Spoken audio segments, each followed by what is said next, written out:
বলো তুমি আমার গার্লফ্রেন্ড হবে কিনা? যদি না হও তাহলেই তলোয়ার কিন্তু চলার জন্য রেডি। কি হলো তাড়াতাড়ি বলো, তুমি তো মেয়েদের প্রপোজই করতে পারো না। ফেলে দাও এটা, এটা হলো 200 বছরের পুরনো তলোয়ার। তুমি যদি অন্যজনকে বয়ফ্রেন্ড বানাও তাহলে এভাবে তোমাকে কেটে দিব। সবাই তো রাস্তার উপরে তিয়ানের পাগলামি দেখতেছিল, আর তখনই সেখান থেকে আমি পালিয়ে যাই। বেবি তুমি কোথায় পালিয়ে যাচ্ছ? আমাকে তো নিয়ে যাও।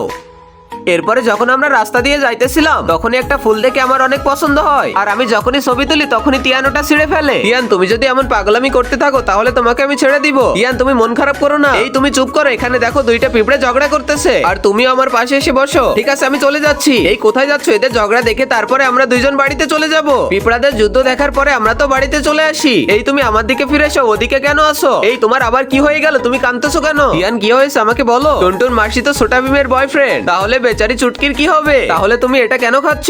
ড্রিঙ্কস করা তো শরীরের পক্ষে খারাপ, তাই তো দই দিয়ে কাজ চালাচ্ছি। আর যখন আমি অফিসে যাই, এই পাগলের দল এসব কি করেছো তোমরা? বেবি আর আগে মহান আল্লাহকে তুমি ভালোবাসলে লাইক এন্ড সাবস্ক্রাইব করে দাও, আর পার্ট 2 দেখতে চাইলে অবশ্যই কমেন্টে পার্ট 2 লিখো।